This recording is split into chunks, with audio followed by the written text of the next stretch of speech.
Yes બોલો.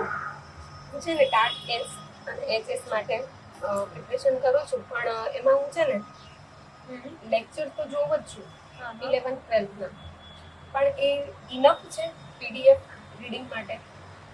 એટલે લેક્ચર્સની જે પીડીએફ મુકાય છે ને હા એ ખાલી ઇનફ નથી. તમારે સેલ્ફ રીડિંગ કરવું છે ઘરે હા, સેલ્ફ રીડિંગ માટે જ પૂછું છું. સ્પેસિફિકલી 11th-12th માટે? હા.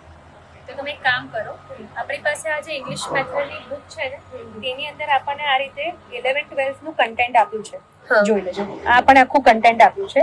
આ કન્ટેન્ટમાં તમારા માટે છે ને એક સ્પેસિફિકલી બહુ સારી વાત હું તમને જણાવી દઉં કે જેટલી પણ વસ્તુ તમે રીડ કરો છો ને એના આન્સર્સ, આ ક્વેશ્ચન એન્ડ આન્સર્સ, આના એમસીક્યુઝ, આ બધું જ તમને આપ્યું છે. તો તમે એક કામ કરો, તમે આની અંદરથી બધું રીડિંગ કરો, બરાબર? તમારે એટ ધી એન્ડ શિક્ષક બનવાનું છે, તો તમારે આ બધું તમારા સ્ટુડન્ટ્સને બી ભણાવવાનું છે.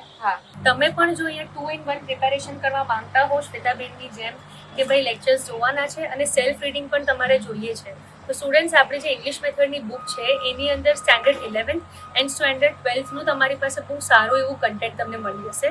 કન્ટેન્ટ બુક આપણે એની અંદર અટેચ જ કરી નાખી છે, તેની અંદર તમને ક્વેશ્ચન્સ, આન્સર્સ, એમસીક્યુઝ બધું જ મળશે. તો એમાં તમે રીડ કરો અને આ જ વસ્તુ સેમ તમારે ફ્યુચરમાં તમારા સ્ટુડન્ટ્સને ભણાવવાની આવશે, તો એના માટે તમારી પાસે આખું આ રેડીમેડ મટીરિયલ છે. તો એનો અચૂક લાભ મેળવો. જય હિન્દ, જય ભારત.